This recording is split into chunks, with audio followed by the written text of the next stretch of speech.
Hello friends, I welcome you back to this channel.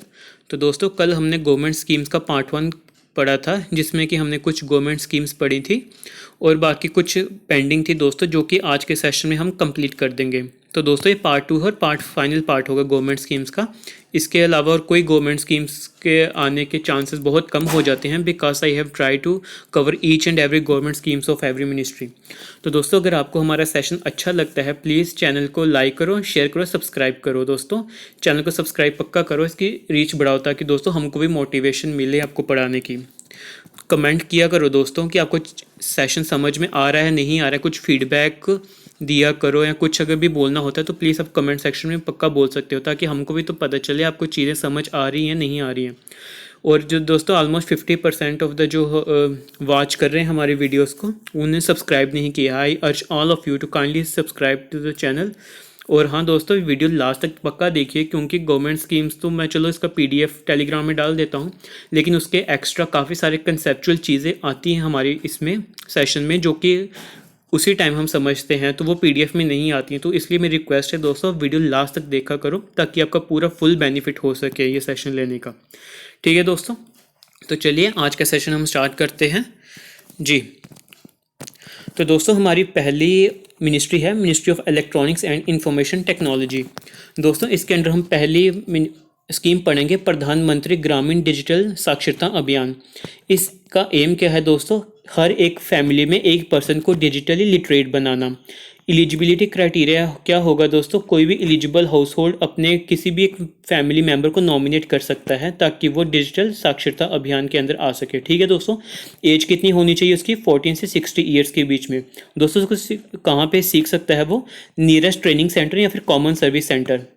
Common service centre दोस्तों आपको पता होगा, ये गवर्नमेंट द्वारा एफिलिएटेड होते हैं। अगर आपको गवर्नमेंट की कोई भी स्कीम बनवानी है, आधार कार्ड के रिलेटेड, पैन कार्ड के रिलेटेड, इनकम टैक्स वगैरह कुछ भी है, गवर्नमेंट की कोई भी स्कीम का पता करना है, कोई डॉक्यूमेंट बनवाना है, आप कॉमन सर्विस सेंटर जाके बनवा सकते हो। ये आपके घरों के पास होते हैं दोस्तों। ठीक है, चलिए नेक्स्ट स्कीम देखते हैं।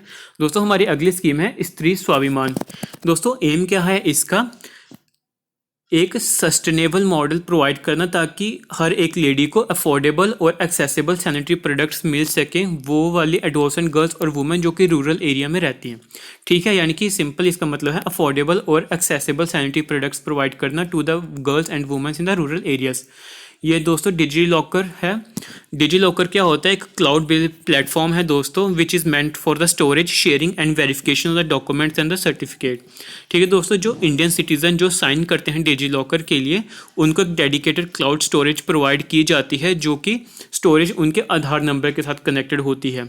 दोस्तों, इशू डॉक्यूमेंट्स डिजिटल, जो डिजी लॉकर में अगर आप कोई डॉक्यूमेंट डालोगे, जैसे आप अपनी 10th की मार्कशीट डाल दी, सर्टिफिकेट डाल दिया, अपना पासपोर्ट डाल दिया, डिप्लोमा डाल दिया, कुछ भी अपना वो ड्राइविंग लाइसेंस डाल दिया, वो माना जाएगा कि वो ओरिजिनल के इक्विवेलेंट है। ठीक है, कल को अगर आप ट्रैफिक पुलिस में अगर आपका सपोज कोई चालान वगैरह होता है, वो आपका ड्राइविंग लाइसेंस मांगती है, तो आप सीधा डिजी लॉकर खोल के अगर आप उनको वो अपना दिखा दोगे ना driving licence, it will be equivalent to the original document. ठीक है दोस्तों, उनको ओरिजिनल माना जाता है फिजिकल डॉक्यूमेंट्स को जो हमारे डिजी लॉकर में रखते हैं।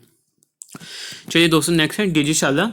दोस्तों, एक फ्री दूरदर्शन के अगर डीटीएच चैनल है। एम क्या है दोस्तों? To educate and inform the people about various modes of the digital payments. ठीक है दोस्तों, हमारा नेक्स्ट स्कीम आ गई सिक्योर, स्केलेबल एंड सुगम्य वेबसाइट एज ए सर्विस। दोस्तों, एक ऑनलाइन सर्विस है जो कि गवर्नमेंट एंटिटीज़ ने डेवलप की है ताकि वो सिक्योर, स्केलेबल और सुगम्य वेबसाइट डेवलप कर सके। यानी कि इसमें क्या है दोस्तों, गवर्नमेंट हेल्प करती है किसी भी गवर्नमेंट प्लेटफॉर्म को, अगर आपने वेबसाइट वगैरह बनानी है तो आप इसके थ्रू बना सकते हो। ठीक है, सवास के through. It enables government entity to choose from the various themes for generating website as well as customizing and managing the content without technical know-how. यानी कि अगर आप कोई भी नॉर्मल सी अगर आपने वेबसाइट बनानी है, तो अगर आपको कोई हायर करने की नीड नहीं है, आप सीधा यहाँ पे जा सकते हो, यहाँ पे टेम्पलेट वगैरह ले सकते हो, थीम वगैरह ले सकते हो, और ज़्यादा टेक्निकल नॉलेज की नीड नहीं है, आप सिंपल यहाँ से वेबसाइट बनवा सकते हो। ठीक है दोस्तों, इसको डिज़ाइन, डेवलप, होस्ट और मेंटेन किसने किया है दोस्तों? एनआईसी यानी कि नेशनल इंफॉर्मेटिक्स सेंटर ने। दोस्तों हमारी अगली मिनिस्ट्री आ गई, ministry of environment forest and climate change. इसके अंदर पहली स्कीम है दोस्तों नेशनल क्लीन एयर प्रोग्राम। दोस्तों एम क्या है इसका? The aim is to meet the prescribed annual average ambient air quality standards at all location the country in stipulated time frame. Target क्या है दोस्तों? PM10 की वैल्यू को 40% तक कम करना। कब तक? 2025-26 तक। जब बेस ईयर कब होगा उसका? 2017 होगा। ठीक है जी, यानी कि 2017 में जितना PM10 था उसका 40% कम करना 2025-26 तक। कवरेज कितनी है दोस्तों? 131 सिटीज़ है, 24 स्टेट्स की 131 सिटीज़ में कवर है। ये तो हमारी स्कीम होगी दोस्तों। अगला एक कोलंबो डिक्लेरेशन हुई थी, Colombo declaration sustainable nitrogen management. ये याद रखना आपको, it is regarding the nitrogen. Colombo declaration regarding nitrogen. Aim क्या है इसकी दोस्तों? नाइट्रोजन वेस्ट को 2030 तक हाफ करना। ठीक है, कोलंबो डिक्लेरेशन। नाउ नेक्स्ट दोस्तों अगला हमारी मिनिस्ट्री है मिनिस्ट्री ऑफ द फाइनेंस। इसके अंदर पहली स्कीम हम पढ़ेंगे प्रधानमंत्री वाय वंदना योजना। दोस्तों ये सेंट्रल सेक्टर स्कीम है। मैंने कल बताया था आपको, सेंट्रल सेक्टर में 100% फंडिंग वो सेंटर देती है, यानी कि गवर्नमेंट ऑफ इंडिया देती है। दोस्तों एक इंश्योरेंस पॉलिसी और पेंशन स्कीम है जो कि सिक्योरिटी प्रोवाइड करती है सीनियर सिटीजन्स को। ये सिर्फ सीनियर सिटीजन्स के लिए ओपन है, यानी कि जिनकी 60 साल उम्र हो चुकी है वो। इसको मैनेज कौन करता है दोस्तों? LIC, life insurance corporation of the India. Objective क्या है दोस्तों? जब ओल्ड एज हो जाती है, यानी कि जब 60 ईयर्स हो जाती है उसके बाद, ताकि एक प्रॉपर इनकम आती रहे, किसी के ऊपर डिपेंड ना हो, उस पर्पज़ के लिए ये स्कीम स्टार्ट की गई थी हमारी वाय वंदना योजना। ऑब्जेक्टिव क्या है दोस्तों? सोशल सिक्योरिटी प्रोवाइड करना ओल्ड एज के दौरान, और एल्डरली पर्सन को प्रोटेक्ट करना against future fall in their interest income due to uncertain market condition. दोस्तों एक एश्योर्ड पेंशन दी जाती है 1000 से 12000 के बीच में, बेस्ड ऑन उन्हें कितनी कॉन्ट्रीब्यूशन की है। ठीक है, 1000 से 12000 के बीच में आपको पेंशन दी जाएगी, डिपेंडिंग कितनी कॉन्ट्रीब्यूशन की है आपने, यानी कि कितना आपने पैसा डाला और किस एज से डाला हुआ है। ठीक है जी, चलिए नेक्स्ट आगे हमारी scheme stand up India scheme. दोस्तों सेंट्रल सेक्टर स्कीम है। पर्पस क्या है? हर एक इंडियन अपने पाँव पे खुद खड़ा हो सके, यानी कि फाइनेंशियली इंडिपेंडेंट बनाने की स्कीम है स्टैंड अप इंडिया। एलिजिबिलिटी क्या है? Greenfield enterprises in manufacturing service agri allied activities और the trading sector. Greenfield enterprises कौन से होते हैं दोस्तों? जो फ्रेश बनते हैं, यानी कि जो बेस स्क्रैच से स्टार्ट होते हैं, यानी कि जीरो से स्टार्ट करते हैं। अगर आपने आज कोई बिजनेस सेटअप करना है उसको हम ग्रीनफील्ड इंटरप्राइजेस बोलेंगे। ठीक है, ब्राउनफील्ड होते हैं जो ऑलरेडी बने होते हैं, हम बस उनको रिनोवेट करके उसके ऊपर बनाते हैं, but greenfield is a fresh project. ठीक है, हम मैन्युफैक्चरिंग सर्विसेज एग्रीड एलिड एक्टिविटीज़ में प्रोजेक्ट बनाने के लिए स्कीम है। इम्प्लीमेंटिंग एजेंसी कौन सी है दोस्तों? Small industry development bank of India, यानी कि SIDBI। ठीक है जी, ऑब्जेक्टिव क्या होगा दोस्तों? बैंक लोन को फैसिलिटेट करना, कितने? 10 लाख से 1 करोड़ के बीच में मिले किसको? एटलीस्ट 1 SC ST या फिर वुमेन बोरोअर को पर bank for setting up A greenfield enterprise. ठीक है दोस्तों, एलिजिबल कौन है इसके लिए? लोन कितना मिलता है? 10 लाख से 1 करोड़ के बीच में। और कौन होते हैं? SC होंगे, ST हो गए, वुमेन बोरोअर हो गए। इनको मिलता है हर एक ब्रांच को एक, उनको ग्रीनफील्ड इंटरप्राइजेस के लिए इतना लोन को देना पड़ता है under which scheme? Stand up India scheme. Alright, so let's move to next one दोस्तों। Next scheme is Pradhan Mantri Mudra Yojana. Central sector scheme है। पर्पस क्या है? Inclusive sustainable and value based entrepreneurial culture को बढ़ाना हमारे देश में। बेनिफिशियरी कौन होगा दोस्तों? कोई भी इंडियन सिटीजन जिसका बिजनेस प्लान है फॉर नॉन फार्म सेक्टर। ये याद रखिए, नॉन फार्म सेक्टर। अगर आपको फार्म सेक्टर में है तो उसके अंदर आपको लोन नहीं मिलेगा। ठीक है, कोई भी इंडियन सिटीजन जिसका बिजनेस प्लान है नॉन फार्म सेक्टर, जिसकी इनकम जनरेटिंग एक्टिविटी और जिसकी क्रेडिट नीड है 10 लाख से कम, यानी कि 10 लाख से कम आपको लोन चाहिए। और अगर आपने नॉन फार्म सेक्टर में इन्वेस्ट करना है तो आप इस स्कीम के अंदर लोन ले सकते हो। दोस्तों 3 टाइप के लोन मिलते हैं आपको मुद्रा स्कीम के अंदर। पहला आ गया शिशु, जिसका 50,000 तक मिलेगा। दूसरा किशोर आ गया 50,000 से 5 लाख तक। और तीसरा तरुण आ गया जो कि 5 लाख से 10 लाख तक मिलेगा। ठीक है जी, चलिए नेक्स्ट अगली आगे अटल पेंशन योजना। दोस्तों इसका एम क्या है? एक मिनिमम गारंटीड पेंशन प्रोवाइड करना to the people of unorganised sector. हमारे इंडिया में almost 90% is the unorganised sector. Unorganised sector क्या होता है दोस्तों? जो कि गवर्नमेंट और RBI के रेगुलेशंस के अंदर नहीं आता, यानी कि वो ये सेक्टर इनके रेगुलेशंस के अंदर नहीं आता, यानी कि ना ही टैक्स वगैरह भरते हैं, गवर्नमेंट में इनका कोई रिकॉर्ड नहीं होता। तो हमारा 90% इज़ इन अनऑर्गेनाइज सेक्टर। इसको इनफॉर्मल सेक्टर भी कहा जाता है। ठीक है दोस्तों, तो इनके पास आफ्टर रिटायरमेंट के इनके ना कोई पेंशन वगैरह होती है, ना इनकी कोई सेविंग्स होती है, क्योंकि मिनिमल सैलरी मिलती है। ये डेली वेजेस वगैरह तो फॉलो नहीं करते ना, क्योंकि गवर्नमेंट के पर्व्यू के बाहर है। तो इसलिए ताकि जब एक एज अटेन हो जाए, यानी कि ये भी जब ओल्ड हो जाए, ताकि इनके पास भी कुछ इनकम आनी चाहिए। तो दोस्तों वो अटल पेंशन योजना के तहत आती है। ठीक है, किसके लिए? अनऑर्गेनाइज सेक्टर के लिए। इम्प्लीमेंटिंग एजेंसी कौन सी है? Pension fund regulatory and development authority यानी कि PFRDA। एलिजिबिलिटी क्या है दोस्तों? 18 से 40 साल के बीच में कोई भी ले सकता है। बेनिफिट्स क्या है? गारंटीड मंथली पेंशन मिलती है इनको 1000 से 5000 तक। ठीक है, 1000 से 5000 तक, कितना? डिपेंडिंग अपॉन की कितनी कंट्रीब्यूशन है। अगर किसी की प्री मैच्योर डेथ हो जाती है तो स्पॉस होता है उसका, यानी कि जो वाइफ हो गया, हस्बैंड होगा, वो कंट्रीब्यूशन डाल सकते हैं अपनी अटल पेंशन योजना में। 60 साल के बाद तो दोस्तों इतनी पेंशन मिलेगी मिलेगी, और अगर 60 साल के बाद उनकी डेथ हो जाती है तो जो पेंशन होगी वो स्पाउस को मिलेगी। ठीक है जी, चलिए नेक्स्ट स्कीम आ गई दोस्तों, ministry of fisheries and animal husbandries. Ministry of fisheries and animal husbandry and dairying. दोस्तों इसके अंदर पहली स्कीम आ गई प्रधानमंत्री मत्स्य संपदा योजना। मत्स्य क्या होती है दोस्तों? फिश। तो आपको समझ आना चाहिए, it's related to the fish and which ultimately leads to the blue revolution. ठीक है जी, पर्पस क्या है दोस्तों? ब्लू रेवोल्यूशन लाना through sustainable and responsible development of the fishery sector. Fishery sector को प्रमोट करके सस्टेनेबल डेवलपमेंट लेके आना और ब्लू रेवोल्यूशन को इंक्रीज करना।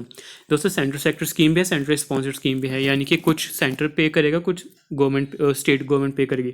टेनर क्या है इसका दोस्तों? 2020-21 से 2024-25 तक। ऑब्जेक्टिव क्या है? Harnessing fishering potential, improving infrastructure, fisheries potential को एक्सप्लोर करना, इंफ्रास्ट्रक्चर को इम्प्रूव करना, फार्मर की इनकम को इन्हेंस करना और consolidating achievements of the blue revolution. ठीक है जी, बेनिफिशरीज कौन से होंगे दोस्तों? फिशर्स होंगे, फिश वर्कर होंगे, SCs होंगे, ST होंगे, वुमेन होंगे, डिफरेंटली एबल्ड पर्सन है, फिशरीज कोऑपरेटिव होंगे, फेडरेशन होंगे। दोस्तों फोकस रीजन कहाँ कहाँ पे इंप्लीमेंट होगा? जम्मू एंड कश्मीर के ज़्यादा जो फोकस रीजन है ज़्यादा, Jammu and Kashmir, Ladakh, island, north east area और एस्पिरेशनल डिस्ट्रिक्ट्स। ठीक है, जम्मू एंड कश्मीर भी हमारा, ये भी फोकस रीजन है। चलिए नेक्स्ट दोस्तों, ministry of food processing and industry. Next ministry आ गई, इसके अंदर आएगा प्रधानमंत्री किसान संपदा योजना। ठीक है जी, सेंट्रल सेक्टर स्कीम है ये। पर्पस क्या है? मॉडर्न इंफ्रास्ट्रक्चर बनाना with efficient supply chain management from farm gate to retail outlet.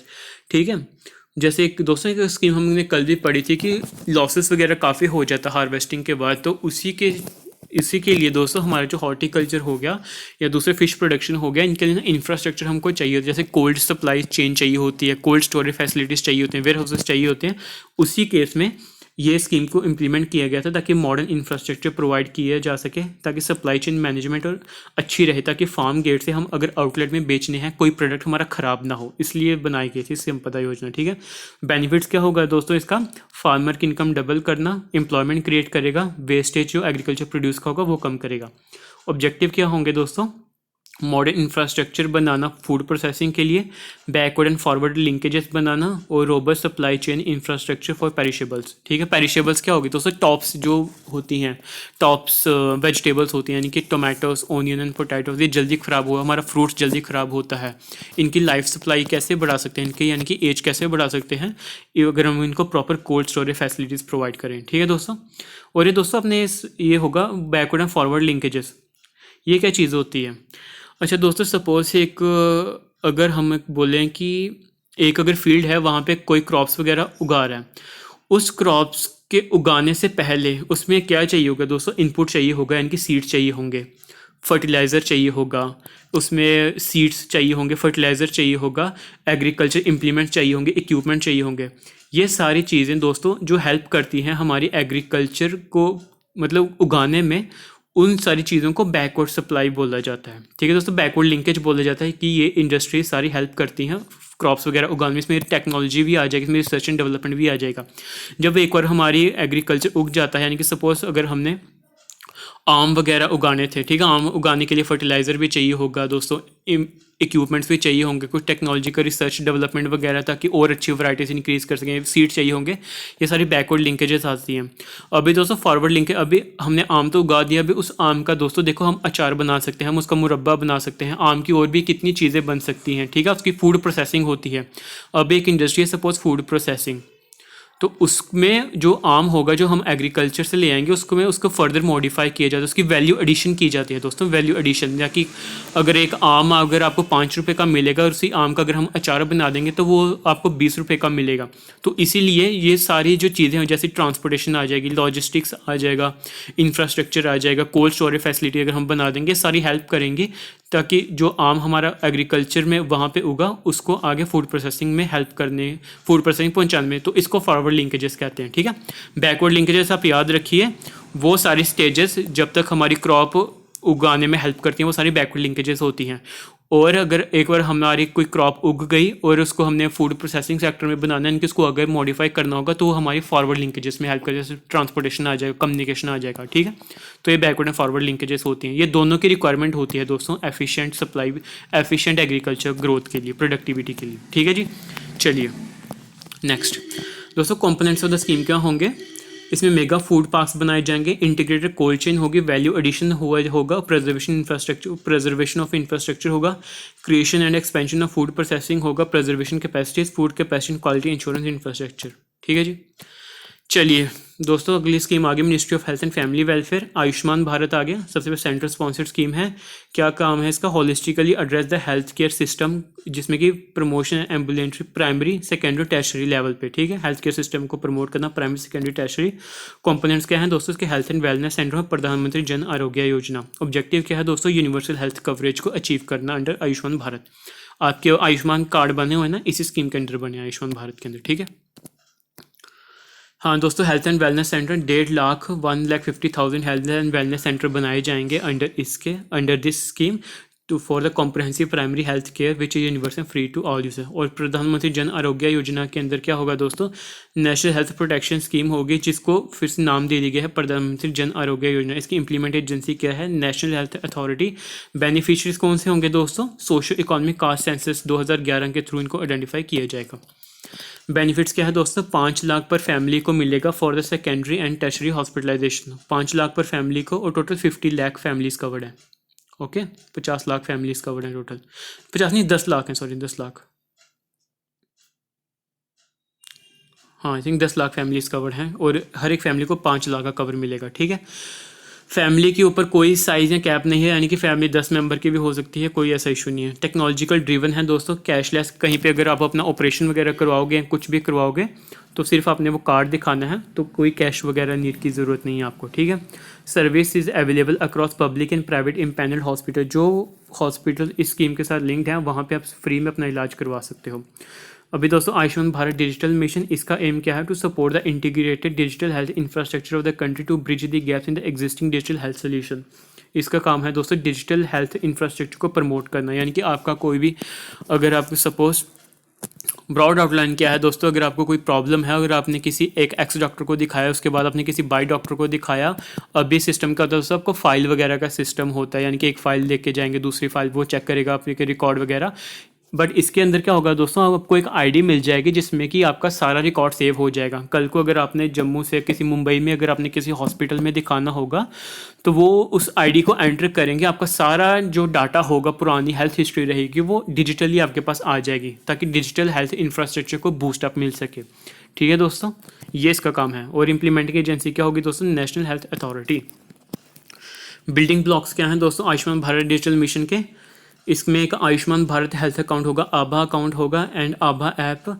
It is a hazel free method of accessing and sharing your health record digitally. वही जैसे मैंने बताया आपको, कहीं पे भी आप कहीं भी अपना रिकॉर्ड एक्सेस कर सकते हो, किसी भी डॉक्टर से वो सारी हिस्ट्री आ जाएगी, ठीक है दोस्तों। इसमें हेल्थ फैसिलिटी रजिस्ट्री होगी, जिसमें कि both public and private health facilities including hospital, clinic, diagnostic, pharmacies etcetera, वो सारे इंक्लूड होंगे। हेल्थ केयर प्रोफेशन रजिस्ट्री होगी, comprehensive repository of health care profession involve, यानी कि कौन कौन से डॉक्टर ने आपको देखा है, अगर आपने 10 डॉक्टर को दिखाया उन सबका रिकॉर्ड भी आ जाएगा कि इतने हेल्थ प्रोफेशनल्स को आपने दिखाया है, ठीक है। और unified health interface, it will enable service including appointment and tele consultation, ठीक है जी दोस्तों। अगला आ गया ई संजीवनी। अभी दोस्तों अगर आपने किसी डॉक्टर के अगर आपने अपॉइंटमेंट चाहिए होगी तो वो ई संजीवनी के थ्रू करते हैं, ठीक है। ट्रेडिशनल के सिस्टम से थोड़ा सा अलग है, आप इसमें डिजिटली किसी health infrastructure, health care professional से मीटअप कर सकते हो ई संजीवनी के अंदर। दोस्तों देखो, एक नेशनल टेली मेडिसिन सर्विस है जो कि एक अल्टरनेटिव प्रोवाइड करती है कन्वेंशनल फिजिकल कंसल्टेशन, कैसे, डिजिटल प्लेटफॉर्म के थ्रू, ठीक है जी। नेशनल हेल्थ अथॉरिटी ने अनाउंस किया था कि इंटीग्रेशन हो गया अब ई संजीवनी का आयुष्मान भारत डिजिटल मिशन। देखिए अल्टीमेटली पर्पस क्या है कि पूरा का पूरा सिस्टम डिजिटली रिकॉर्ड हो सके, ठीक है। तो इसलिए आयुष्मान भारत डिजिटल मिशन इसके साथ अभी मर्ज हो गया ई संजीवनी के साथ। दोस्तों ये इंटीग्रेशन क्या अलो करती है, एग्जिस्टिंग ई संजीवनी यूज़र्स वो अपना Ayushman Bharat health account easily create कर सकते हैं और उसको यूज़ कर सकते हैं, लिंक कर सकते हैं तो अपने हेल्थ रिकॉर्ड के साथ, ठीक है दोस्तों। अगर आपने ई संजीवनी के थ्रू किसी डॉक्टर से अपने अगर आपने अपॉइंटमेंट ली होगी इस अकाउंट के थ्रू, यानी कि आयुष्मान भारत हेल्थ अकाउंट के थ्रू, आप वो भी इसमें मर्ज कर सकते हो ताकि दूसरे डॉक्टर को भी पता चल सके कि आपने प्रोफेशनल ऐसे हेल्प ली है। ठीक है जी, संजीवनी के थ्रू। हाँ दोस्तों, हमारी नेक्स्ट स्कीम है affordable medicine and reliable implants for treatment Amrit programme. दोस्तों अमृत फार्मेसीज वो ड्रग्स प्रोवाइड करती हैं कैंसर और कार्डियोवास्कुलर डिसीज़ को, जो कि 60 से 90% डिस्काउंट पे आपको मिलता है ऑन द प्रिवेलिंग मार्केट, यानी कि 60 से 90% डिस्काउंट मिलता है आपको अगर आपने उसके दवाई चाहिए होगी कैंसर की या कार्डियोवास्कुलर डिसीज़ की। दोस्तों it helps in bringing specialist care and knowledge to areas where there is none. ये हमारी अगली स्कीम आ गई दोस्तों, प्रधानमंत्री स्वास्थ्य सुरक्षा योजना। दोस्तों ये स्कीम क्यों इम्प्लीमेंट की गई थी, ताकि जो रीजनल इम्बैलेंस है, यानी कि कहीं दिल्ली वगैरह में बहुत अच्छा हेल्थ इंफ्रास्ट्रक्चर है लेकिन हमारे जम्मू कश्मीर में नहीं है, ताकि वो जो रीजनल बैलेंस को करेक्ट किया जा सके, एक अफोर्डेबल हेल्थ केयर प्रोवाइड किया जा सके सबको, और फैसिलिटीज़ और क्वालिटी मेडिकल एजुकेशन दी जा सके सबको और अंडर सर्व्ड स्टेट्स को। ठीक है, दो कंपोनेंट होते हैं इसमें, एक तो एम्स जैसे इंस्टीट्यूशन को सेटअप करना और दूसरा upgradation of existing medical college. हमारे अभी दोस्तों आपको पता होगा 2 एम्स बन रहे हैं, एक जम्मू में बन रहे हैं और एक श्रीनगर में। दोनों ही एम्स इस स्कीम के अंडर बन रहे हैं, प्रधानमंत्री स्वास्थ्य सुरक्षा योजना, क्योंकि इसका एक कंपोनेंट ये है ना, setting up AIIMS like institution. So our AIIMS are being made under this scheme. Alright, so let's move to next scheme. दोस्तों अगली स्कीम हमारी आ गई मिनिस्ट्री ऑफ हैवी इंडस्ट्रीज। ठीक है, इसके अंदर पहली स्कीम आ गई fame. It stand for faster adoption and manufacturing of electric and hybrid vehicles. Fame scheme 2019 में लॉन्च की गई थी, 2024 से कंटिन्यू रहेगी। दोस्तों 2015 में इसका मतलब इनागोरेशन किया गया था, और in the national electric mobility mission plan. Aim क्या है दोस्तों, इलेक्ट्रिक और हाइब्रिड व्हीकल को परचेज करवाना, उनकी फाइनेंशियल सपोर्ट प्रोवाइड करना। दोस्तों जैसे अभी आपने देखा होगा ई रिक्शास हमारे जम्मू कश्मीर में काफ़ी चल रहे हैं, तो अगर आप उनसे पूछोगे ना कि क्या रेट है, वो बोलेंगे कि हमने 1 लाख रुपए का ऑलमोस्ट लिया है, जिसमें कि हमने कुछ 70 या 80,000 दिया है और बाकी 20,000 की हमको सब्सिडी मिली है। तो दोस्तों वो जो है वो इस स्कीम के अंदर आ रहे हैं, फेम स्कीम के अंदर, ताकि आपको सब्सिडी मिले। क्या कारण है, ताकि आप इलेक्ट्रिक मोबिलिटी को परचेज़ कर सको। ओला में भी देखिए दोस्तों, जो ओला की अभी हमारी स्कूटीज़ आ रही हैं उसमें भी कुछ अमाउंट आपको देना पड़ता है, बाकी कुछ अमाउंट सब्सिडी गवर्नमेंट द्वारा प्रोवाइड की जाती है। क्यों? क्योंकि इलेक्ट्रिक व्हीकल का परचेज इंक्रीज हो सके। ठीक है, अंडर फेम स्कीम के अंदर। ठीक है जी, की फोकस एरिया है इसमें दोस्तों, technological development, demand generation, pilot project और चार्जिंग इंफ्रास्ट्रक्चर कंपोनेंट को इंक्रीज करना। दोस्तों हमारी अगली स्कीम आ गई ministry of housing and urban affairs में पहली आ गई प्रधानमंत्री आवास योजना अर्बन। इस central sponsor centre sector scheme है। काम क्या है दोस्तों, जितनी एलिजिबल फैमिली है सबको हाउसेस प्रोवाइड करना। ठीक है, टेन्योर कब से लेके कब तक है, 2015 से 2024 तक। एक्सक्लूजन कौन से हैं दोस्तों, जिनका पक्का हाउस है ना, उनको कहीं पे भी है, जिनका पक्का हाउस है कहीं पे भी, उनको इसमें एक्सक्लूड किया गया है। ऑब्जेक्टिव क्या है दोस्तों, सेंट्रल असिस्टेंस प्रोवाइड करना टू द इम्प्लीमेंटिंग एजेंसी, ताकि पक्का हाउसेस सबको, पूरी फैमिली को मिल सके और बेनिफिशरीज को मिल सके 2024 तक, यानी कि सबको पक्का हाउस प्रोवाइड करने की फैसिलिटी मिल सके 2024 तक। ठीक है, ये ऑब्जेक्टिव है स्कीम के। और next scheme is Deendayal Antyodaya Yojana urban, national urban livelihood mission. ठीक है जी, सेंट्रल स्पॉन्सर्ड स्कीम है, यानी कि शेयरिंग में है। पर्पस क्या है, पॉवर्टी को कम करना, वल्नरेबिलिटी और अर्बन पुअर हाउस होल्ड को सस्टेनेबल बेसिस पे कम करना। बेनिफिशरीज कौन होंगे दोस्तों, individual group, self help group और अर्बन पुअर। ऑब्जेक्टिव क्या है दोस्तों इसके, urban poor, to enable urban poor to access gainful self employment, skill wage employment opportunity through building strong grass root level institution for the poor. यानी कि जो urban poor है, यानी कि जो शहर की साइड में जो लोग हैं, गरीब हैं, उनको एम्प्लॉयमेंट दी जाए, उनको नौकरी दी जा सके, उनको स्किल्ड वेज एम्प्लॉयमेंट दी जा सके। कैसे देंगे, ताकि हम एक ग्रास रूट लेवल पे इंस्टीट्यूशन प्रोवाइड करें जो कि उनको स्किल वगैरह सिखाएं, जिसकी वजह से वो अपनी एम्प्लॉयमेंट वगैरह अर्न कर सकें। ठीक है, under national urban livelihood mission. Alright, अगली स्कीम है दोस्तों स्वनिधि से समृद्धि प्रोग्राम। एम क्या है दोस्तों, सोशल सिक्योरिटी बेनिफिट प्रोवाइड करना, कि इनको स्ट्रीट वेंडर्स को, यानी कि जो हमारे रेडी वाले होते हैं उनको, ताकि उनकी होलिस्टिक डेवलपमेंट हो सके और सोशो इकोनॉमिक अपलिफ्टमेंट हो सके। क्वालिटी काउंसिल ऑफ इंडिया दोस्तों ये इंप्लीमेंटिंग पार्टनर है प्रोग्राम का। ये किसके अंडर आई है दोस्तों, ये वाली स्कीम पीएम स्वनिधि स्कीम के अंदर। ठीक है, इसके फीचर क्या हैं दोस्तों, किसी भी रेडी वाले ने अगर किसी को अपना मतलब रेडी वगैरह लगानी हो, हॉकर वगैरह होते हैं, अगर उनको अपना बिजनेस वगैरह सेटअप करना हो तो उनको लोन दिया जाता है 1 साल के लिए। ठीक है, उनको इंटरेस्ट सब्सिडी 7% पर एनम मिलती है। अगर वो अपना जो लोन है वो टाइम पे पेमेंट करे तो 7% वो इंटरेस्ट सब्सिडी देती है by the government of India. ठीक है, हायर लोन एलिजिबिलिटी उनको दे सकते हैं अगर वो अपना लोन है वो टाइमली रीपेमेंट करेंगे, ठीक है। इसमें अर्बन लोकल बॉडीज़ भी कवर होती हैं पूरे कंट्री के अकॉर्डिंग, पूरे कंट्री में, ठीक है जी। चलिए नेक्स्ट दोस्तों, अगला हमारी मिनिस्ट्री आ गई मिनिस्ट्री ऑफ जल शक्ति। इसमें पहली स्कीम है जल जीवन मिशन हर घर जल। दोस्तों सेंट्रल सेक्टर स्कीम है, यानी कि 100% गवर्नमेंट ऑफ इंडिया इसको फंड करती है। पर्पस क्या है? To ensure tap water supply to the every rural home. Focus किसका है दोस्तों? इसके children piped water supply schools, anganwadi centre और आश्रमशाला, इन सारे एरिया पे पाइप्ड वाटर सप्लाई मिले। ऑब्जेक्टिव क्या है दोस्तों? एक functional household tap connection provide करना हर एक गांव के हाउस होल्ड को बाय 2024 तक, ताकि 2024 तक हर एक पूरे गांव के जितने भी घर हैं उनमें कम से कम एक पानी का टैप फैसिलिटी अवेलेबल हो, ठीक है जी। फीचर्स क्या हैं दोस्तों? इसको functional household tap connection, rural bridging rural urban gap, decentralised focus on the service, ये साथ में decentralised focus on service release, it focus on assured supply of portable water to every home rather than mere creation of water supply. ऐसा नहीं है दोस्तों कि हाँ बस पाइपें बिछाएं, टैप लगा दिए, बीच में पानी आ नहीं रहा, वो नहीं होगा दोस्तों। इसमें आपको पानी लाना ही है ताकि वो ड्रिंकिंग वाला हो, लोग उसको पी सकें और हर एक घर में वो पहुंच सके, ठीक है, वो करना ही आपको। इसमें पानी समिति बनाई जाएगी दोस्तों, एक विलेज वाटर और सैनिटेशन कमेटी होगी जो कि हर एक विलेज में बनाई जाएगी पानी समिति, ठीक है। टेक्नोलॉजिकल इंटरवेंशन से यूज़ करेंगे ट्रांसपेरेंसी अकाउंटेबिलिटी, यानी कि कोई मोबाइल ऐप हो गया, कोई डिजिटली हम प्रोग्रेस को रिकॉर्ड करेंगे, कितना हमारा वर्क हुआ है, कितना हमारा पेंडिंग है, टेक्नोलॉजी इंटरवेंशन का यूज़ होगा, ठीक है, जियो टैगिंग वगैरह।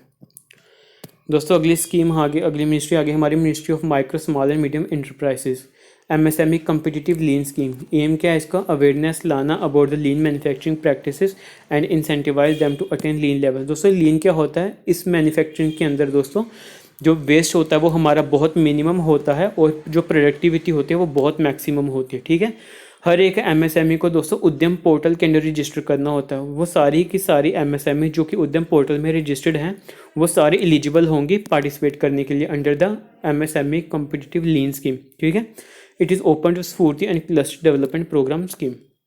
चलिए नेक्स्ट, अगली स्कीम आ गई हमारे दोस्तों मिनिस्ट्री ऑफ माइनॉरिटी अफेयर्स की मिनिस्ट्री है। इसके अंदर स्कीम कौन सी पढ़ेंगे हम? प्रधानमंत्री विरासत का संवर्धन, यानी कि पीएम विकास स्कीम। दोस्तों सेंट्रल सेक्टर स्कीम है, means 100% funded by the government of India. Purpose क्या है दोस्तों? जो माइनॉरिटीज़ होते हैं, पर्टिकुलरली जो आर्टिशियन कम्युनिटीज़ हैं, उनके लाइवलीहुड को इम्प्रूव करना है, that is object purpose of the scheme, ठीक है। फोकस क्या रहेगा दोस्तों? इसका फोकस है आर्टिशियन फैमिलीज़ के ऊपर, वुमेन के ऊपर, यूथ के ऊपर, डिफरेंटली एबल्ड जो लोग होते हैं। टेन्योर कब से लेके कब तक है? 2025-26 तक रहेगी ये वाली स्कीम, ठीक है। ऑब्जेक्टिव क्या है दोस्तों? कैपेसिटी बिल्डिंग करना माइनॉरिटी की और आर्टिशियन कम्युनिटीज़ की, उनकी कल्चर हेरिटेज को प्रमोट करना, वुमेन जो माइनॉरिटी कम्युनिटीज़ के हैं उनको एम्पावर करना, और आर्टिशियन कम्युनिटीज़ के हैं उनके लाइवलीहुड अपॉर्चुनिटी को इम्प्रूव करना, ठीक है। ये सारे ऑब्जेक्टिव हैं स्कीम के। अम्ब्रेला स्कीम है दोस्तों, यानी कि इस स्कीम ने ये सारी स्कीम को अपने अंदर सब्ज्यूम कर दिया है। कौन सी स्कीम को? सीखो और कमाओ, उस्ताद स्कीम, हमारी धरोहर, नई रोशनी, नई मंजिल, ये सारी स्कीम्स इस स्कीम के अंदर इमर्ज हो गई हैं, सब मर्ज हो गई हैं, ठीक है दोस्तों। ये अम्ब्रेला स्कीम है। इसके अंदर दोस्तों एक एजुकेशन ब्रिज प्रोग्राम भी प्रोवाइड किया जाएगा, जिसमें कि एक प्रोग्राम प्रोवाइड किया जाएगा कि इनको स्कूल ड्रॉप, जिन्होंने स्कूल छोड़ दिया है, ताकि वो अपनी स्कूलिंग परस्यू करें in the class 8th 10th and 12th, ठीक है जी। चलिए नेक्स्ट स्कीम हमारी आगे ministry of social justice and empowerment. दोस्तों इसमें पहली स्कीम हम पढ़ेंगे national action plan for mechanised sanitation ecosystem, यानी कि नमस्ते। दोस्तों सेंट्रल सेक्टर स्कीम है। पर्पस क्या है? मैनुअल स्कैवेंजिंग को एलिमिनेट करना और जो सैनिटेशन वर्कर हैं हमारे उनकी सेफ्टी और डिग्निटी को इंश्योर करना, यानी कि सैनिटेशन वर्कर्स के रिलेटेड स्कीम है नमस्ते स्कीम, ठीक है जी। नोडल इम्प्लीमेंटिंग एजेंसी कौन सी है दोस्तों? नेशनल सफाई कर्मचारी फाइनेंशियल डेवलपमेंट कॉर्पोरेशन। टेन्योर क्या है कि इसका दोस्तों 2022 से 2025-26 तक रहेगी ये वाली स्कीम, ठीक है जी। ऑब्जेक्टिव क्या है स्कीम के? सैनिटेशन वर्कर से ज़ीरो फर्टिलिटी होनी चाहिए। अभी दोस्तों सैनिटेशन वर्कर्स की काफ़ी ज़्यादा फर्टिलिटीज़ होती हैं, ये बहुत वल्नरेबल सेक्शन है, इनको ज़्यादा इंसेंटिव भी नहीं मिलते हैं, ज़्यादा पैसे भी नहीं मिलते हैं, और ये बहुत बहुत रिस्की काम करते हैं, जिसमें इनकी लाइफ जाने के बहुत ज़्यादा चांसेस रहते हैं, ठीक है। तो ताकि ये इस स्कीम के अंडर सैनिटेशन वर्कर की कोई डेथ ना हो, ना कोई इंजरी हो, वो इंश्योर करना है स्कीम के अंदर, ठीक है जी। ताकि जितना का सैनिटेशन वर्क है सारा स्किल्ड वर्कर परफॉर्म करें, कोई भी sanitation worker human faecal matter से डायरेक्ट कांटेक्ट में ना आए, ताकि इससे क्या होगा, उनकी डिग्निटी इंश्योर रहती है दोस्तों। ठीक है, ये स्कीम ये भी इंश्योर करेगी जितने भी सैनिटेशन वर्क हैं वो अपने एक सेल्फ हेल्प ग्रुप बना ले, ताकि जो अपनी सैनिटेशन एंटरप्राइजेस को रन करें। दोस्तों इसका बनाने का क्या फ़ायदा होता है, सैनिटेशन वर्कर की बार्गेनिंग पावर इंक्रीज़ हो जाती है। ठीक है दोस्तों, उनकी सैलरी वगैरह में भी अगर उनको डिमांड चाहिए होगी तो ये पूरे ऑर्गेनाइजेशन उसका जो मुद्दे होते हैं उनको रेज कर सकती है सेल्फ हेल्प ग्रुप। ठीक है जी, तो ये क्या होगा, सुपरवाइजरी और मॉनिटरिंग सिस्टम भी स्ट्रेंथन करेगा सैनिटेशन वर्कर का, और अगर किसी को सैनिटेशन सर्विसेज चाहिए उनमें अवेयरनेस भी लेके आएगा। ठीक है जी, स्कीम के अंदर फीचर्स क्या हैं इसके, कन्वर्जेंस ऑफ मिनिस्ट्री। दोस्तों इसमें 3 मिनिस्ट्रीज कन्वर्ज हुई हैं। कौन कौन सी, ministry of housing and urban affair, department of drinking water sanitation और ministry of Panchayati Raj. Eligible cities कौन सी हैं, सारी सिटी और सारे टाउन जिनकी पॉपुलेशन 1 लाख से ज़्यादा वो सब एलिजिबल होंगे। Convergence with the Amrit cities and identification of sewer और सेप्टिक टैंक वर्कर्स। ऑलराइट, चलिए दोस्तों अगली स्कीम हमारी SMILE, which is support for marginalised individual for livelihood and enterprise. ठीक है जी दोस्तों, सेंट्रल सेक्टर स्कीम है। क्या पर्पस है इसका, to address the persisting problem of destitution and the beggary. Implementing agency कौन सी है दोस्तों, national coordinator created in the ministry of social justice and empowerment. Tenure क्या है इसका दोस्तों, 2021 से 2025-26 के बीच में। ठीक है, ऑब्जेक्टिव क्या रहेंगे दोस्तों, इसको वेलफेयर और रिहेबिलिटेशन प्रोवाइड करना है, किसको, ट्रांसजेंडर कम्युनिटी को, और जो लोग बैगिंग करते हैं, यानी कि ताकि उनको बैगिंग फ्री मिल सके। ठीक है, दो सेक्शन के ऊपर इसका फोकस है। एक तो है ट्रांसजेंडर कम्युनिटी, उनके रिहेबिलिटेशन प्रोवाइड करना, और दूसरा आ गया बैगर्स को। ठीक है दोस्तों, तो इस साइलेंट फीचर्स क्या हैं, इसके बेनिफिट्स क्या होगा दोस्तों, ये umbrella scheme it provides for the rehabilitation, sorry यार दोस्तों, ये अम्ब्रेला स्कीम प्रोवाइड करके rehabilitation, counselling, education, skill development etcetera for transgender person as well as for the beggar. National council for transgender person ये advise करेगी formulation of policies, monitor and evaluation of the policies, यानी कि transgender person के related अगर कोई policy बनानी होगी, national council for transgender अपना इनपुट देगी। ठीक है, स्कॉलरशिप प्रोवाइड की जाएगी, जो ट्रांसजेंडर के बच्चे जो 9 से पोस्ट ग्रेजुएशन तक पढ़ते हैं उनको स्कॉलरशिप मिलेगी। गरिमा गृह होगा जो कि food, clothing, recreation facility, skill development provide करेगा, और comprehensive rehabilitation of the person engage in the bagging, इनको रिहेबिलिटेट किया जाएगा जो बैगर्स होते हैं। दोस्तों अगला है हमारा सेक्रेड पोर्टल, यानी कि सीनियर एबल सिटीजन फॉर री एम्प्लॉयमेंट एंड डिग्निटी पोर्टल। दोस्तों बेसिकली एक एम्प्लॉयमेंट मार्केट प्लेस है, इसमें क्या होगा, जॉब प्रोवाइडर और जॉब सीकर दोनों साथ में आ सकते हैं। ये हेल्प करेंगे सीनियर सिटीज़न को, किसी टाइप की जॉब चाहिए होगी उनको प्रोवाइड करेगी सेक्रेड पोर्टल। ठीक है, सीनियर सिटीजन्स को जॉब प्रोवाइड करने में हेल्प करेगा ये सेक्रेड पोर्टल। अगली दोस्तों स्कीम है ministry of statistics and programme implementation. दोस्तों यहाँ MP-LAD की स्कीम की बात हो रही है, MP-LAD। ठीक है, सॉरी लिखना भूल गया मैं, we are talking about the MP-LAD scheme. ठीक है जी दोस्तों, MP-LAD is central sector scheme क्यों लॉन्च की गई थी, to address the issue of inequity in the development.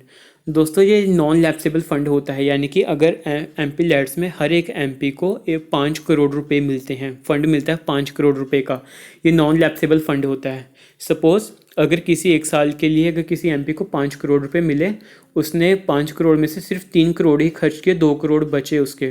ठीक है, तो जो अगले साल 5 करोड़ मिलेंगे वो इसमें ऐड हो जाएंगे, टोटल 7 करोड़ हो जाएंगे।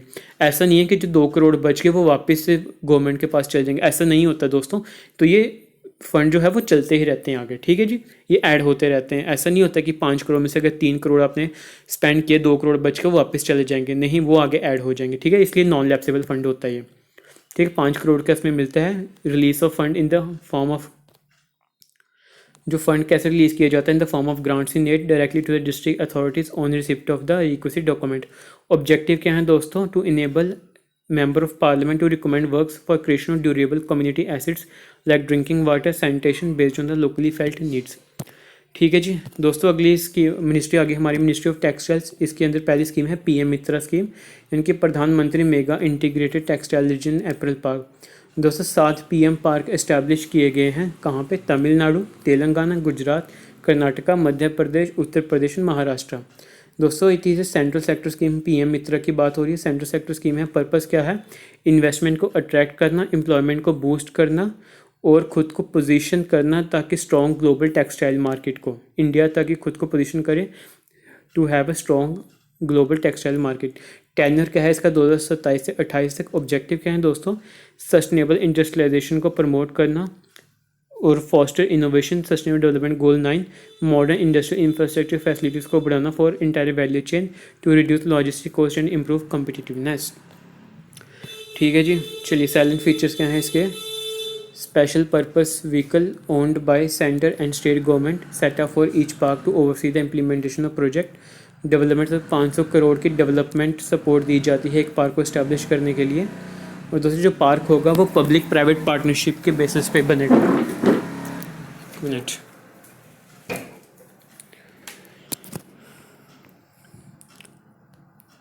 ठीक है। अब दोस्तों नेक्स्ट स्कीम है हमारी Samarthya scheme for the capacity building in the textile sector. हाँ दोस्तों, इसका एम है to address skill gap in the textile sector and to provide employment to the youth. Target क्या है इसका दोस्तों? टू ट्रेन 10 लाख यूथ को ट्रेन करना सामर्थ्य स्कीम के अंडर। टेनर्स का कब तक है? मार्च 2024 तक रहेगा। दोस्तों स्कीम है डिमांड ड्रिवन और प्लेसमेंट ओरिएंटेड स्किलिंग प्रोग्राम है, ठीक है, विच स्कीम सामर्थ्य स्कीम के अंदर बात कर रहे हैं हम। स्ट्रैटेजी क्या है दोस्तों? आधार इनेबल्ड बायोमेट्रिक अटेंडेंस सिस्टम इसमें होगी, ट्रेनिंग दी जाएगी ट्रेनर्स को, web based management information system होगा, सीसीटीवी रिकॉर्डिंग की जाएगी ट्रेनिंग प्रोग्राम की। ठीक है, मेन काम क्या है? स्किल गैप, जो टेक्सटाइल सेक्टर में स्किल गैप एग्जिस्ट करता है उसको एड्रेस करना और एम्प्लॉयमेंट प्रोवाइड करना यूथ को। दोस्तों हमारी अगली स्कीम आगे मिनिस्ट्री ऑफ द टूरिज्म, इसके अंदर आएगा Swadesh Darshan 2.0, central sector scheme है। पर्पस क्या है? To develop sustainable and responsible tourism destination the country.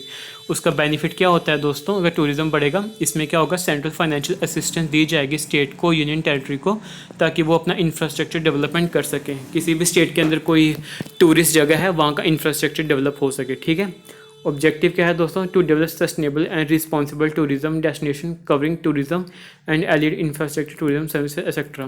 Tourism बढ़ेगा तो भाई दोस्तों जीडीपी बढ़ेगी, स्टेट की इनकम बढ़ेगी, एम्प्लॉयमेंट अपॉर्चुनिटीज़ बढ़ेंगी, स्किल गैप आएगा, टेक्नोलॉजी इंटरवेंशंस होगी, ये सब फ़ायदा होता है टूरिज्म इंक्रीज होने का। ठीक है, to enhance the contribution tourism to local economy, jobs बढ़ेंगी, enhance the skill and increase private sector investment in the tourism. ठीक है, to preserve and enhance local culture and natural resources. Alright, चलिए next देखते हैं दोस्तों। अभी की हमारी स्कीम आ गई ministry of women and child development, ये हमारी मिनिस्ट्री आ गई। इसके अंदर दोस्तों पहली स्कीम है हमारी mission Shakti and integrated women empowerment programme. दोस्तों सेंट्रल सेक्टर बहुत सेंट्रल स्पॉन्सर स्कीम भी है। पर्पस क्या है? उन इश्यूज़ को एड्रेस करना जो कि वुमेन के लाइफ साइकिल कॉन्टिन्यूम बेसिस पे उनको अफेक्ट करते हैं। ठीक है जी, मॉनिटरिंग कौन करेगा इसकी दोस्तों? Hub for empowerment of the women, ये स्कीम को मॉनिटर करेगा। टेनर क्या है? 2021 से 2025-26 तक। ऑब्जेक्टिव क्या है दोस्तों? वुमेन की एम्पावरमेंट करना, उनका केयर बर्डन है जो वो कम करना, इनकी फीमेल लेबर फोर्स पार्टिसिपेशन को इंक्रीज़ करना और इनकी स्किल डेवलपमेंट को इंक्रीज़ करना। ठीक है, कॉन्टिन्यूम ऑफ केयर प्रोवाइड करना, सपोर्ट एंड असिस्टेंस प्रोवाइड करना वुमेन को जो कि वायलेंस से अफेक्टेड हैं। Making people aware about the government schemes, capacity building करना and training of the functionaries, collaboration with the partner ministry and department etcetera. ये सारी एम है इसके। ठीक है, मिशन शक्ति के। दोस्तों इस स्कीम के अंदर फर्दर 2 स्कीम्स आती हैं हमारी, संभल और सामर्थ्य। संभल स्कीम है, it is for the safety and security of the women. ये क्या, इसका क्या काम है? To support and assistance to women जो कि वायलेंस से अफेक्टेड हैं और डिस्ट्रेस में हैं, बोथ प्राइवेट और पब्लिक स्पेसेस पे। दोस्तों इस स्कीम के अंदर टोल फ्री नंबर होगा जो कि 24 आवर्स टेलीकॉम सर्विस होगा वुमेन के लिए, which will help for the information of all emergency services. Alternative grievance redressal mechanism है जो कि पैटी केसेस होंगे रिगार्डिंग हैरेसमेंट, सबवर्जन एक्सेट्रा जो कि वुमेन फेस करते हैं, उनको सॉल्व करेगा at the gram panchayat level. ठीक है जी, जो अगली स्कीम सब स्कीम है इसके अंदर वो है सामर्थ्य, वो है वुमेन एम्पावरमेंट के लिए। दोस्तों इसमें शक्ति सदन यानी कि एक टाइप के हाउसेस होंगे वो बनाए जाएंगे जिसमें integrated relief and rehabilitation home that incorporate the erstwhile Swadhargreh and Ujjwala scheme. Anti human trafficking unit होंगी दोस्तों, इसमें 1000 वीडियोज़ को अकोमोडेट किया जाएगा और उनको safe and secure place provide की जा सके ताकि वो आराम से रह सकें। दोस्तों कृषि फैसिलिटीज़ प्रोवाइड की जाएगी सारी मदर्स को irrespective of their employment status. दोस्तों ये scheme is implemented as per the national food security act under the umbrella scheme integrated child development services. ठीक है, ये कृषि फैसिलिटीज़ के बारे में बात हो रही है, ये इसके बारे में ये NFSA के अंडर प्रोवाइड की जाएगी। हाँ दोस्तों, आज की लास्ट हमारी स्कीम है, मिनिस्ट्री है नीति आयोग। ठीक है जी, नीति आयोग लास्ट क्या हो रहा है,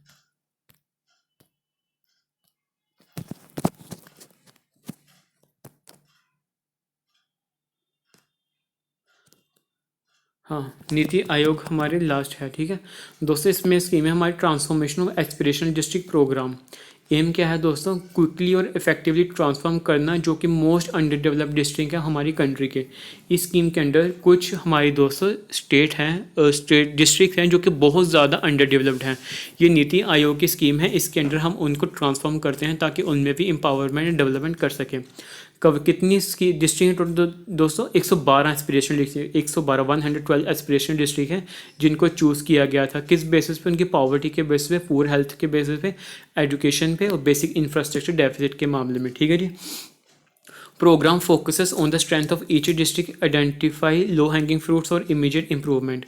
programme is tracked by the 49 indicators across 5 core thematic areas. दोस्तों प्रोग्राम जो है वो 49 इंडिकेटर ट्रैक करते हैं अक्रॉस 5 थीमेटिक एरिया। ठीक है, वो एरिया कौन से हैं, health and nutrition, education, agriculture, water resource, financial inclusion, basic infrastructure, skill development. यानी कि ये सारी चीज़ें हैं जो कि एस्पिरेशनल डिस्ट्रिक्ट में प्रोवाइड की जाने की उन्होंने कोशिश की है अंडर इस स्कीम के अंडर। ठीक है, हेल्थ में, education, agriculture, infrastructure, skill development, ये काम है नीति आयोग का ताकि यहाँ से वो इम्प्रूव कर सकें। ठीक है दोस्तों, चलिए दोस्तों स्कीम हमारी यहाँ पे ख़त्म होती है और मैं उम्मीद कर रहा हूँ आप लोग CSET वगैरह को भी अच्छे से पढ़ रहे होंगे। मिनिमम एटलीस्ट 1 to 2 आवर आप मैथ सॉल्व करो, जो प्रीवियस ईयर 2-3 साल के जो क्वेश्चन हैं KS के पेपर लो उनको सॉल्व करो और ट्राई करो कि कम से कम 33% तो आ जाए। अगर वो आ जाए तो अच्छी बात है, अगर सबका CSET पास नहीं हुआ दोस्तों तो GS पेपर 1 भी चेक नहीं होगा। तो ठीक है, बेटर CSET भी सॉल्व करो। और हाँ, इसका मैं जो PDF है वो टेलीग्राम में डाल दूँगा, आप वहाँ से ज्वाइन कर दें, इसको डाउनलोड करके पढ़ लेना। और हाँ, कुछ भी है दोस्तों कमेंट करो, चैनल को सब्सक्राइब करो दोस्तों, इसको शेयर भी करो, चैनल को रीच बढ़ाओ चैनल की यार। ठीक है जी, तो चलिए एक नए सेशन, हाँ दोस्तों कल मैं आऊँगा, कल हम एंशिएंट हिस्ट्री और आर्ट एंड कल्चर डिस्कस करेंगे। ठीक है, तो चलो दोस्तों फिर कल मिलते हैं, टेक केयर।